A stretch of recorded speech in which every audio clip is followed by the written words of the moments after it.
ভাগ্য যেন সুপ্রসন্ন হয়, সেজন্য আমাদের দেশে মানুষ শবে বরাতে মসজিদে হুমড়ি খেয়ে পড়ে, ঠিক না বেঠিক? কারণ আমরা মনে করি যে লাইলাতুল বরাতে বা শবে বরাতে মধ্য শাবান রাতে ভাগ্য নির্ধারণ হয়। অতএব এই রাতে মসজিদে সবচাইতে বেশি মানুষ সমবেত হয়ে কান্নাকাটি, দোয়া দুরূদ, জিকির আজকার বছরের অন্য কোনো রাতে, অন্য কোনো সময় মসজিদে এমনকি বাসা বাড়িতে এত ইবাদত বন্দেগী করতে দেখা যায়। তো এই রাত্রে এত মানুষ কেন আসে? আল্লাহু আলাম, বাহ্যিক দৃষ্টিতে এটাই মনে হয় যে এই রাতে এত মানুষের ভিড় এই জন্য হয় যে এই রাতে এসে একটু আল্লাহর কাছে কান্নাকাটি করে আল্লাহকে একটু কোনো রকম যদি আমি একটু চেষ্টা করে বাইলটা আমার পক্ষে ভাগ্যটা লেখাই নিতে পারি, তাহলে সারা বছর আমার আর পায় কে, ঠিক না বেঠিক? অথচ বছরের ইবাদতের জন্য সবচেয়ে সেরা এবং শ্রেষ্ঠ রাত কোনটা? লাইলাতুল কদর, শবে কদর রমজানের শেষ দশকে আছে। সেই রাতে ইবাদতের জন্য এত চেষ্টা আমাদের হয় না। ভাইরা আমার, আপনার ভাগ্যে ভালো কিছু লেখা হোক এটা যদি আপনি চান, প্রথম কথা হলো ভাগ্য লেখনটা কখন হয়? সূরা দুখানের আয়াত থেকে বোঝা যায় এটা লাইলাতুল কদরে হয়। কারণ আল্লাহ বলেছেন কোরআশে, এখানে 1 থেকে 4 আয়াতগুলোর মধ্যে আছে, শুরুর 2-3টা আয়াতের মধ্যে আল্লাহ বলেছেন ইন্না আনজালনাহু ফি লাইলাতিন মুবারাকাহ, আমি কোরআনকে একটা বরকতময় রাতে নাজিল করেছি। সে রাতটা কোনটা? কোরআন নাজিল হয়েছে কোন রাতে? লাইলাতুল কদরে। দলিল আল্লাহ কোরআনেই বলেছেন ইন্না আনজালনাহু ফি লাইলাতিল কদর, লাইলাতুল কদরে কোরআন নাজিল করেছি। তাহলে যেই রাতে কোরআন নাজিল করেছি, আল্লাহ এর পরের আয়াতে বলছেন ফিহা ইউফরাকু কুল্লু আমরিন হাকিম, সে রাতে সব গুরুত্বপূর্ণ বিষয়গুলো ধার্য করা হয়, ফরক করা হয়। তাহলে ভাগ্য নির্ধারণটা হয় মূলত লাইলাতুল, যদিও বান্দাকে সৃষ্টি করার 50,000 বছর আগে আল্লাহ তাআলা অনেক কিছু তাকদীর ঠিক করে রেখেছেন, সেটার আবার বাৎসরিক যে বাজেট সেটা হয়ে থাকে লাইলাতুল কদরে। যাই হোক, শবে বরাতে ভাগ্য নির্ধারণ হওয়ার ব্যাপারে যে সমস্ত বর্ণনা আছে সেগুলোর কোনোটি সহি বা বিশুদ্ধতার মানদণ্ডে উত্তীর্ণ নয়। এবার আসি মূল বিষয়, যে ভাগ্য সুপ্রসন্ন হবে কিভাবে? আল্লাহ আপনার কপালে ভালো কিছু লিখবেন কি করলে? নাম্বার 1, আপনি যখন আল্লাহর প্রতি ঈমান আনবেন, আপনার মধ্যে যখন তাকওয়া থাকবে, তাকওয়া আল্লাহর কথা মেনে চলার মানসিকতা থাকবে, হালাল হারাম বাজ বিচার করে চলার চেতনা আপনার অন্তরে থাকবে, এই ব্যক্তির জিন্দেগিতে আল্লাহ তাআলা বরকত খুলে দিবেন। কোরআনে আল্লাহ ওয়াদা করেছেন ওয়ালাউ আন্না আহলাল কুরআ আমানু ওয়াত্তাকাউ লাফাতাহনা আলাইহিম বারাকাতিম মিনাস সামা, যদি ঈমান এবং তাকওয়া আনে কোন জনপদ, কোন এলাকার মানুষেরা আল্লাহর প্রতি বিশ্বাস রাখে আর অন্তরে তাকওয়া থাকে, তাদের জন্য আসমানের সমস্ত বরকতের দুয়ার আমি খুলে দিব। আপনারা বলতে পারেন হুজুর, ঈমান আনলে, তাকওয়া অনুযায়ী চললে, আল্লাহর আদেশ মেনে চললে যদি সব ভাগ্যে ভালো কিছুই লেখা হয়, তো আফ্রিকান মুসলমানদের এত দুরবস্থা কেন? বার্মিজ মুসলমানদের এত দুরবস্থা কেন? কাশ্মীরের মুসলমানদের এত দুরবস্থা কেন? এটা হয়তো আপনি বলবেন। এর উত্তরে আমি বলবো যে আল্লাহ রাব্বুল আলামিন মানুষের জীবনে বারাকাহ দেওয়া, সুখ এবং শান্তি দেওয়ার মানে এই নয় যে তাকে প্রচুর পরিমাণে প্রাচুর্য দিলেন। একজনকে আল্লাহ অনেক প্রাচুর্য দিলেন, অনেক টাকা পয়সা দিলেন, অথচ তার জীবনে বারাকাহ বা কল্যাণ দিলেন না। সে টাকা পয়সা বহন করলো ঠিক, কিন্তু সুখ এবং সমৃদ্ধি, মানসিক যে প্রশান্তি, এই প্রশান্তিটা সে অর্জন নাও করতে আছে না নাই? টাকা পয়সা অনেক আছে কিন্তু মনে সুখ শান্তি, এই জন্য কখনো পিস্তল দিয়ে আত্মহত্যা করে, কখনো ইনজেকশন দিয়ে আত্মহত্যা করে, কখনো ফাঁসির দড়িতে ঝুলে পড়ে। এসব হয় ওই কারণে যে অন্তরে কি থাকে না, শান্তি থাকে। শান্তির মালিক আল্লাহ তাআলা, তিনি অনেক সময় দুঃখের মধ্যেও মানুষকে শান্তি দিয়ে থাকেন, বরকত দিয়ে থাকেন। প্রকৃত কল্যাণের অধিকারী যদি হতে চান, আপনার কপালে কল্যাণ লেখা হোক এটা যদি চান, তাহলে আপনাকে আল্লাহর প্রতি ঈমান এবং তাকওয়া আনার চেষ্টা করতে হবে। ভাইরা আমার, আমাদের দেশে বেশিরভাগ মুসলমানরা বা সারা দুনিয়াতেই আমরা মনে করি যে আল্লাহ আমাকে এক গাদা টাকা দিয়ে দিলে, অনেকগুলো সম্পদ দিয়ে দিলে, বিশাল ব্যাংক ব্যালেন্স হয়ে গেলে, অনেক জমি জমা হয়ে গেলে, অনেক পাওয়ার হয়ে গেলে আমি বোধহয় আল্লাহর প্রিয় পাত্র হয়ে গেলাম। মনে রাখবেন, ফেরাউনকে আল্লাহ তাআলা অনেক ক্ষমতা দিয়েছেন, কারুনকে অনেক সম্পদ দিয়েছেন, নমরুদকে অনেক প্রতিপত্তি দিয়েছেন, কিন্তু এর কোনোটি তার কল্যাণ আনতে পারে। এই সমাজে বহু মানুষ আছে অনেক সম্পদ প্রভাব নিয়ে চলে, কিন্তু মানসিক প্রশান্তি নাই, আল্লাহ তাআলা তাকে কল্যাণ। আবার অনেক গরিব মানুষ আছে, আল্লাহ তাআলা তাকে অনেক সুখে রেখেছেন। এই জন্য ওই আল্লাহর বান্দা তিনি সুখী মানুষ অথচ সম্পদ নাই, এই জন্য সুখের সাথে সবসময় সম্পদের সম্পর্ক থাকে। একবার বলে এক রাজা, তিনি রাস্তা বের হয়েছেন সুখী মানুষের জামা নেয়ার জন্য। তো একবার খুঁজতে খুঁজতে খুঁজতে এক লোক পাইছে, তার গায়ে ছালার একটা চট আছে। তো দেখলো যে লোকটা রাস্তার ধারে শুয়ে নাক টেনে ঘুমায়, পাশ দিয়ে ট্রাক যায়, বাস যায়, কোনো তার বিহিত নাই, ঘুম আর ঘুম, শান্তি আর শান্তি। তখন লোকটা চিন্তা করলো যে কি খাইছে না খাইছে, তারপরে এত আরামের ঘুম, ঘুমটা যদি আরামের হয় লোকটার মনে শান্তি আছে, এটা বুঝাই যায়। লোকটা ঘুম থেকে উঠার পর বললেন, ভাই আপনার মনে কোনো অশান্তি আছে? কয় না, কোনো অশান্তি নাই, রাজ্যের সব সুখ আল্লাহ আমাকে দিয়েছে, কোনো টেনশন বলতে কিচ্ছু নাই আমার। বলে যে ভাই তাহলে আপনার এই যে গায়ে যে চটটা আছে এটা আমাকে দিয়ে দেন, বিনিময়ে আপনাকে আমি এত লাখ টাকা দেব। আমার কোনো শান্তি পাইতেছি না ভাই, ঘুম আসে না, ঘুমের বড়ি খেয়েও ঘুম আসে না, আর অশান্তি, ডিপ্রেশন, এগুলো আমাকে সারাক্ষণ তাড়া করে। মানুষ দেখে যে আমি অনেক সুখে আছি, আসলে সুখ জিনিসটা আমাকে আল্লাহ তাআলা দেন নাই, কিছু ভোগ করি, বাট সে ভোগে আমাকে তৃপ্তি দিতে পারে না। তখন সেই চটালা রাস্তার পাশে শুয়ে থাকা গরিব মানুষটা নাকি তার গায়ের চটটা খুলে তাকে দিছে, বিনিময়ে ওই ভদ্রলোক অনেকগুলো টাকা তাকে দিয়ে গেছে। টাকা দেওয়ার পর এই ভদ্রলোক এই টাকাগুলা চিন্তায়, কি করবে, কোথায় রাখবে, কে নিয়ে যায়, কে না নিয়ে যায়, কে ডাকাতি করে, এই টেনশনে এবার এর ঘুম হারাম হয়ে গেছে। এবার সে ওই লোকরে খুঁজতে খুঁজতে খুঁজতে অনেক কষ্ট করে পাইছে, পায়া বলে ভাই এই নেন তোমার টাকা। তারে টাকা ছুড়ে মেরে দিয়ে বলছে, ভাই এই নেন আপনার টাকা, আল্লাহর হস্তে আমার সেই চটটা ফেরত দেন, আপনার এই টাকা আমার ঘুম এবার হারাম করে দিস। ভাইরা আমার, কথা কিন্তু বাস্তব।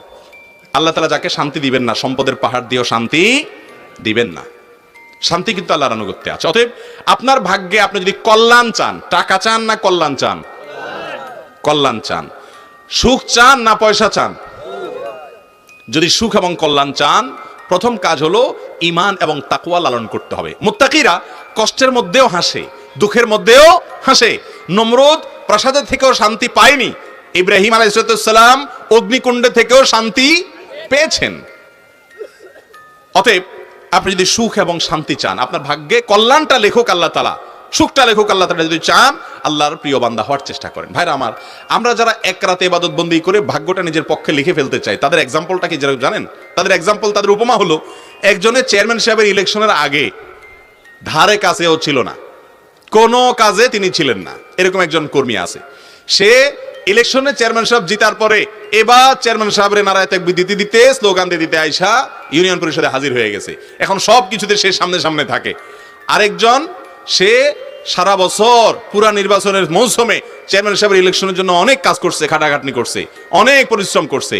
এই দুইজনের মধ্যে চেয়ারম্যান সাহেব গম টম নিজে যা পাবেন, এখান থেকে যদি কোনো দুর্নীতি চুরি টুরি করার সুযোগ দেয়, অথবা বৈধভাবে কোনো সুযোগ দেয় বা নিজের কাছে রাখে, আপন বানায়, কারে বানাবে? প্রথমটারে না দ্বিতীয়টারে?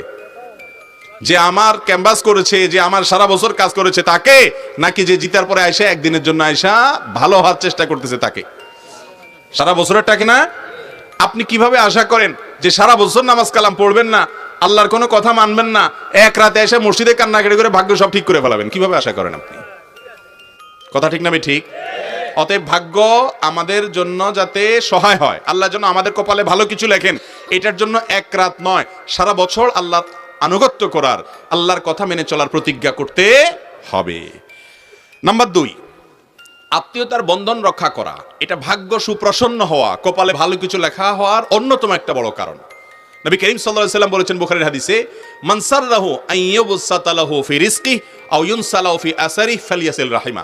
যে ব্যক্তি চায় তার রিজিক আল্লাহ তাআলা অনেক বাড়িয়ে দেখ, রিজিকে বরকত হোক, কল্যাণ হোক, তার হায়াত এবং জীবনে বরকত হোক, এটা যদি কেউ চায়, তাহলে সে যেন আত্মীয়তার বন্ধনগুলো রক্ষা করে। রক্ত সম্পর্কীয় আত্মীয়, ভাই বেরাদার, আপনার বোন, ভাতিজা, আপনার ফুফু, আপনার চাচা, আপনার মামা, খালা, এই যে রক্ত সম্পর্কীয় মানুষগুলো আছেন, বাবা মা তো বটেই, এই মানুষগুলোর সাথে যদি আপনি খুব বেশি যোগাযোগ রাখেন, সংযুক্ত রাখেন, সম্পৃক্ত থাকেন, ভালো সম্পর্ক রাখেন, হাই হ্যালো রাখেন, সাধ্য অনুযায়ী পাশে দাঁড়ান, আর কিছু না হোক সম্পর্ক যেন খারাপ না হয় সে চেষ্টা করেন, তাহলে আপনার জীবনে বরকত নেমে আসবে ইনশাআল্লাহ। তৃতীয়ত, আপনার ভাগ্যে ভালো কিছু লেখা হবে যদি আপনি আল্লাহর প্রশংসা করতে শিখেন, শুকরিয়া আদায় করতে শিখেন। আল্লাহ বলেছেন, লা ইন শাকারতুম লা আযীদান্নাকুম, যদি তোমরা আমার কোন নিয়ামত পাওয়ার পর কৃতজ্ঞতা আদায় করো, আলহামদুলিল্লাহ বলো, শুকর আদায় করো, যে নিয়ামত পাইছো এটাকে আমি আর বাড়াই দিব। অতএব যা পেয়েছেন, আল্লাহ যা দিয়েছে, অন্যকে কি দিয়েছে এটা নয়, আপনাকে যা দিয়েছে এজন্য মন খুলে আল্লাহকে শুকর আদায় করে বলেন, আল্লাহ অনেকে তো এটাও পায় নাই, আমি যেটা পেয়েছি, অতএব আপনি যে দিয়েছেন এজন্য আপনার প্রশংসা। এই প্রশংসা করা মানে হলো আপনার নিয়ামত আরো বৃদ্ধি হয় ইনশাআল্লাহ। অতএব অনেক মানুষ আছে নেয়ামত না পাইলে, একটু এদিক সেদিক হলে, একটু কম পাইলে অস্থির হয়ে যায়, নাশকর হয়ে যায়। ভালো করে শুনে রাখেন, এই পৃথিবীতে নাশকরকে কখনো আল্লাহ তাআলা নেয়ামত দেন না।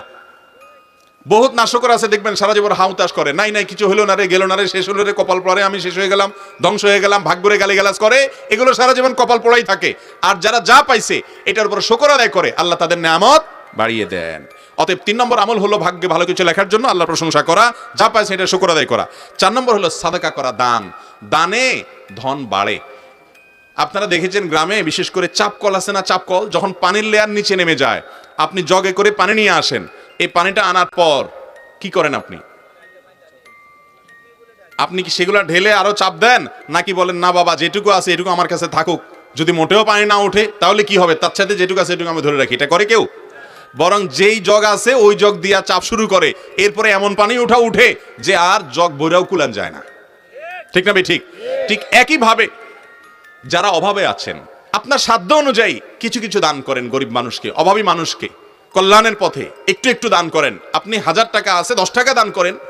দান যত করবেন আল্লাহ তাআলা তার ধনকে বাড়িয়ে দেয়, সম্পদকে বাড়িয়ে দেয়। আর কৃপণ এই ব্যক্তি দেখা যায় হয়তো অনেক পয়সা করি আছে, সে সব সময় ভিখারির মতো, তার টান থাকে, অভাব থাকে, কখনো অভাব দূর হয় না।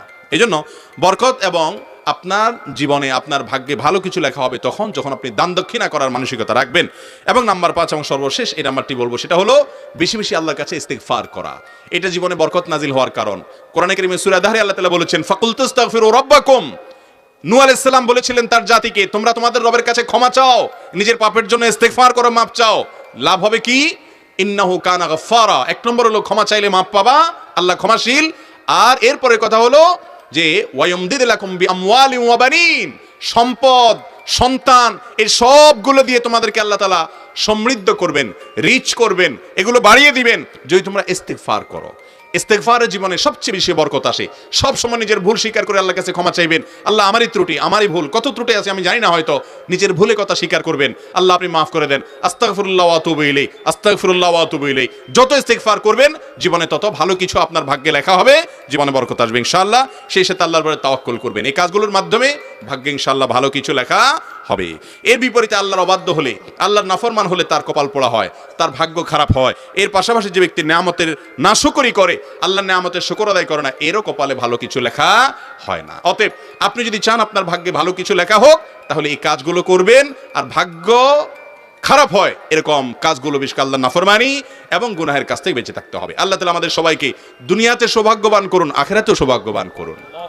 অনেক মানুষ আছে দুনিয়াতে হয়তো সুখ স্বাচ্ছন্দ্যে থাকে, আখিরাতে দুঃখী হয়। অনেক মানুষ দুনিয়াতে দুঃখী হয়, আখিরাতে সুখী হয়। আর কিছু মানুষ আছে দুনিয়াতেও সুখী, আখিরাতেও সুখী। এজন্য নবী সাল্লাল্লাহু আলাইহি সাল্লামকে আল্লাহ তাআলা দোয়া শিক্ষা দিয়েছেন, আমাদেরকে দোয়া শিক্ষা দিয়েছেন, রব্বানা আতিনা ফিদ দুনিয়া হাসানা ওয়া ফিল আখিরাতে হাসানা। আল্লাহ দুনিয়াতেও আপনার কাছে ভালো চাই, আখিরাতেও ভালো চাই। আল্লাহর কোনো অভাব আছে? অতএব আল্লাহর কাছে দোয়া করব দুটোটার জন্য, ইনশাআল্লাহ আল্লাহ আপনার ভাগ্যে ভালো কিছু লিখবেন।